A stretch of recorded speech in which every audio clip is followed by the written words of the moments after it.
Dirk Beveridge is joining me on the Distributed with TED magazine podcast to talk about that reset button, about getting ready for 2021. We want this somewhat difficult 2020 behind us. Please move forward into a better year. But we got to do stuff. We got to have the right mindset as individuals. And so we're just going to talk about, making sure we're going in the right direction. We have our brains the way they need to go. So Dirk, thank you. Taking time out of your day, joining me on the Distributed with TED magazine podcast.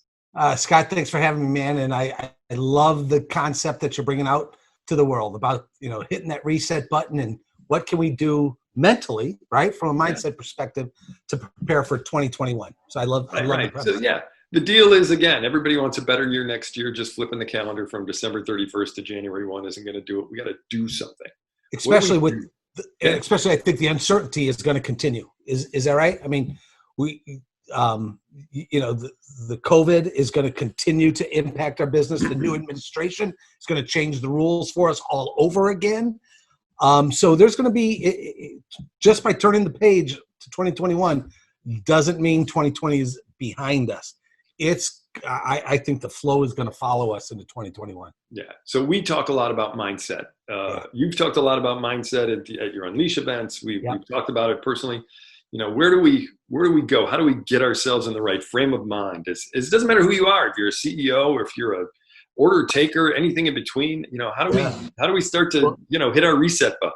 Yeah. And Scott, in complete transparency, right? What did I tell you before we turned the mic on, right? Before we hit record, I said, this one is about you. It's about me. I'm talking to myself here, right? Because 2020's hit me like it's hit everybody else, right? And so when you sent this over, I went through some thought process relative to, of course, those that we're working with, but I also looked internally, right? Yeah. And the like. So I think, in terms of hitting that reset button, I think there might be 4 C's that we can think about when we're thinking about our mindset to be ready, okay? Mm-hmm. I think we need to be centered. Okay. I think we need to be clear, I think we're capable, and I think we need to be confident, okay? Right. And can I talk about each one of those? And that's what I want. I'm writing them down. Okay. I started centered. Go ahead. Okay. So, 2020 has been unbelievably hard in a number of ways. We don't need to go through that here, right? Mm-hmm. And I think for me, as I look at it, for me to attack tomorrow, for me to attack the opportunities that tomorrow is going to present, for me to be fulfilled as a human being, as a professional, I think I need to be centered. And what I mean by that is I've got to go back to my purpose. I got to go back to my personal purpose. Mm-hmm. Whenever I find myself going into a dark space, and Scott, don't tell anybody, but I've gone in some dark spaces. Happens to everybody. Happens to everyone. Yeah. That cloud is it, and so. But every time I do that, what I have to do is I have to ask myself questions like, Dirk, what inspires you? Dirk, what impact do you want to make? Dirk, what potential do you see in yourself and your organization?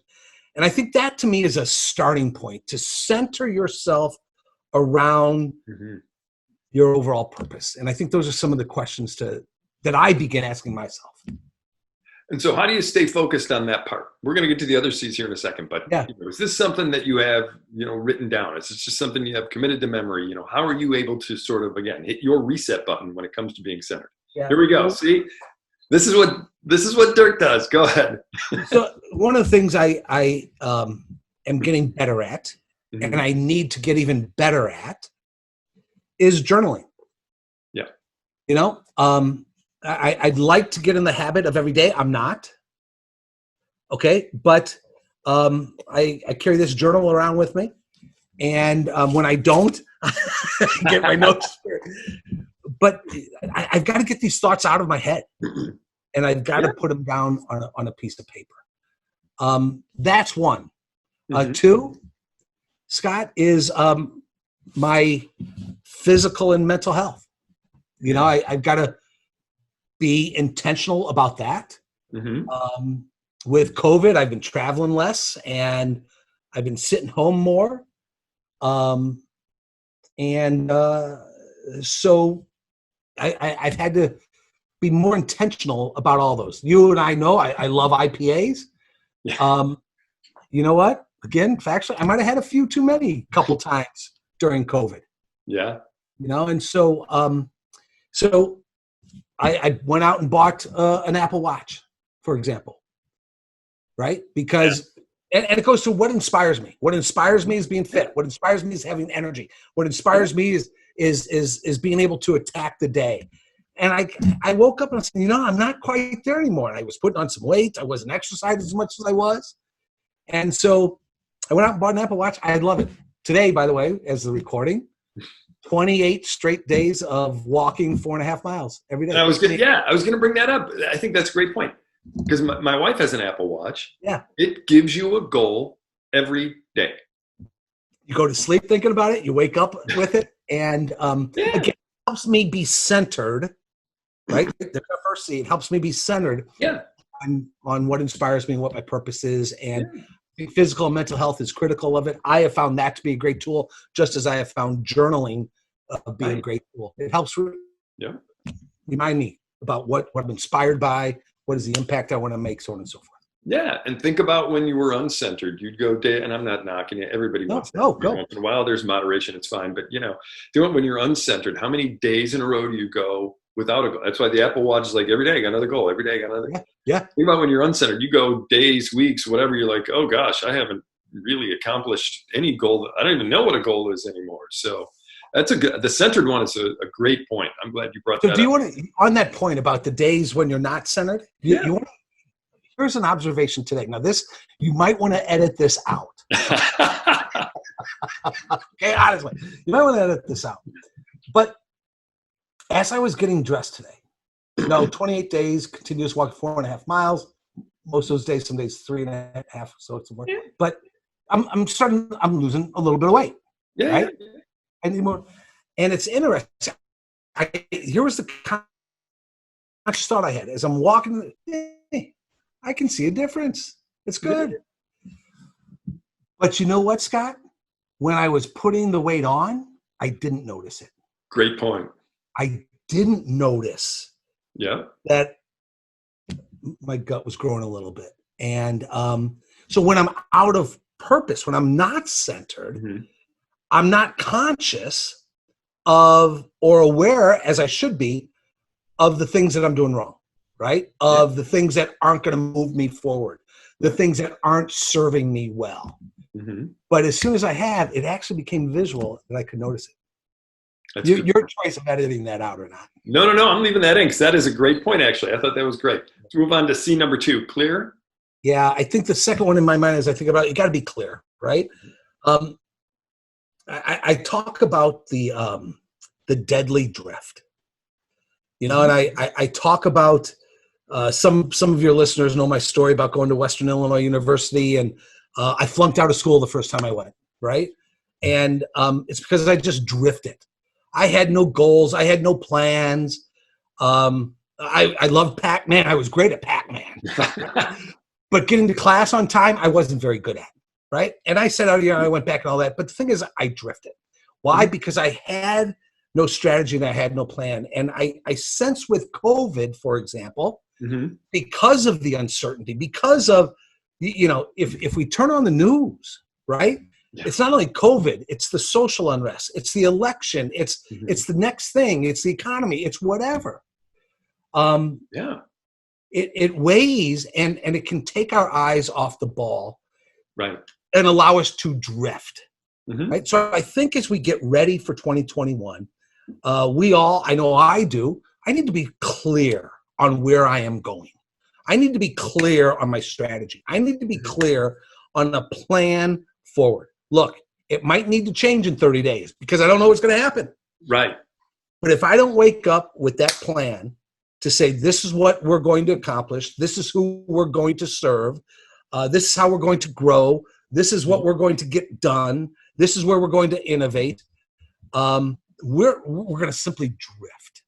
Yeah. And we're going to drift into 2021, and that's not a good thing to do. I was going to say the same thing. It's not so much you hit my follow-up question, which was you need to have a clear strategy, but you're not necessarily changing strategy. Maybe you're just adding on strategy because you don't know what's going to happen next. But still, that's a good one. Yeah. And just one other point on that too. Yeah. And you and I have talked about this before, but I think it's important that ties here too. Mm-hmm. I think in terms of this being clear, I think now is the time individually, maybe organizationally, if I'm a leader of individuals, get us together and really think hard and deep about the changing rules in front of us. Mm-hmm. You know, the rules of business are changing, accelerating, we've said, as a result of COVID, right? How we sell is changing. How we interact with our peers is changing. How we interact with our suppliers is changing. Yeah. And there are new rules being written. And I think, to be clear, we have to peer into the future just a little bit and say, which of these changing rules are going to endure so that I can ensure that I am evolving along with. That's a good point. All right, we're hitting the reset button. We're halfway home. What's number 3 on the C's again? Yeah, the third one to me is to be capable. Capable, right. Yeah, and what I mean by that is I think we all need to do an inventory on our skills and our capabilities, right? Because as this world is changing, as technology is being introduced, as expectations are being redefined, I think it's only obvious that it says new skills, new capabilities are going to be required going forward. Right. So as a salesperson, yeah, right? What are the capabilities? If I thought it was hard to get in to see customers before COVID, what about now and going into 21? So what's the new capabilities to earn that I need to develop to earn the right to get in to see a customer or a prospect? Because if I hope that the doors just open up again, for example, it's not going to happen. You know, in my business, right? In my business, we thought hard about this, about the capabilities, and truly, we believe we need to become a digital-first organization. And so we're developing digital-first capabilities to do this type of stuff. We're in the process of developing a online learning platform. In fact, we've developed a platform with a couple courses, but we're going to be expanding it in early 2021 and the like.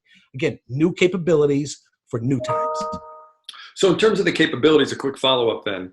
Yeah. Can you, is it limitless? I mean, should you put there's, I just want to be realistic. And then there's, let's just, you know what I'm saying? In terms of what I think I should do, again, seeing that customer, whatever it might happen to be, it's like my capability is not going to be, well, if I don't get to it by, if I don't get in by the end of the first quarter, then I'm going to have to, come up with a new plan. But is it more of a, hey, you know what, shoot for the stars. Go ahead and go as high as you possibly can on what my capability is. So I hope I'm answering your question. I think we need, if we're going to work on developing our capabilities, we need to give ourselves constraints.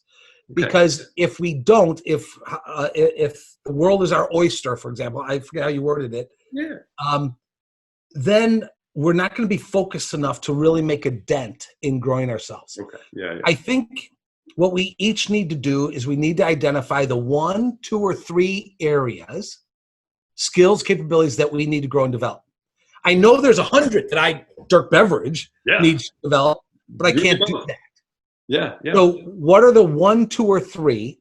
And then I'm going to focus in on a period of time. I'm going to read every damn book I can. I'm going to attend webinars on it. How many webinar invites do we get in our inbox? Oh, yeah. Hundreds. Yeah. I'm going to say no to 99% of them and not feel guilty, which I sometimes do because I really want that. Yeah, right. But I'm not going to feel guilty because I'm putting constraints around what I'm going to learn today, because these are the 3 areas that, for my plan, my strategy about being clear, I need to develop in order to hit that strategy. So I will put constraints around those capabilities that I'm going to focus on growing and developing. I get it. Okay, that makes sense. And number 4, the C's. Hitting the reset button. The 4th one, I think we have to be confident. We have to, I don't know if refine's the right word, but we've all been hit, right? everything's changing around us. I think we all have to refine that that confidence and enhance our confidence going forward. And you know what that means to me? And I'm going to net it out super simple. Mm-hmm. You need to take action. That's it. That's it. We can do all the planning. We can do all the webinars for capability. We can have our purpose. We can have our strategy. We can be developing our capabilities. But if we don't act, we're going to lack the confidence. Yeah. And it's that action. It's that implementation. It's doing something. I hope I'm wording that okay. No, it's that action that drives your confidence to even take the next step forward when the weight of the world seems to be on your shoulder. Yeah, and I'll add on to that too. I find it incredibly impressive, and I've seen it, in a wide variety of arenas, not just working at TED Magazine, where employees or people, again, my son, whatever, will be like, hey, I need somebody to do this. And somebody will be like, I'll do it. I can get it done. Like, can you do it well? I'll do it perfect. Don't worry. It's like, oh, I like that guy now. It's like, I like that woman. She's, and it's amazing as, whether you're I look at it as, I'm managing other people or, whatever. If I were managing that person and somebody stepped up and said confidently, yeah, I can do this for you, I'd be like, oh. So let me throw this out at you. Here's where you got me thinking, right? I mean, what a great opportunity. I mean, think about the needs within our organizations today, right? There's always needs, but with the COVID and the uncertainty, man, things got to be figured out. Yep. And what an opportunity to take a career leap, right? Yeah. To learn for the career by doing exactly what you said, Scott. I think it's brilliant what you said. To take that initiative. It doesn't matter what your job description says. It doesn't matter what your job title is. If you see a need in that organization, don't ask for approval to go fix that, to go innovate, to do something about it. Right. Go do it. It's a great point. And to move the business forward. Yeah. That's why I love these conversations, Dirk, because we always kind of, work off of each other. And I can feel the light bulb, so really great. Listen. The important part is that you have a great 2021. Okay. I know that, again, things are radically crazy and we didn't get a chance. I don't think did we actually shake hands or be in the same room at the same time at any point in 2020? I can't even remember, for crying out loud. So maybe at a regional. As we said, Oh, maybe at a regional earlier. Yeah. Maybe at a regional. But we'll get together again, So. No doubt about it. Dirk Beveridge, thank you a million times over for joining me on the podcast. I appreciate it. Scott, thank you, buddy. Talk to you. All right. And hey, listen, if anybody needs to contact me right now, I'm working from home. I'm in the home office. Give me a shout. Email's the only way. Scosta, SCOSTA @NEAD.org. Give me a shout about this podcast. Any other ones, be glad to trade ideas with you till we get a chance to talk again. Thanks for listening and for watching the Distributed with TED Magazine podcast.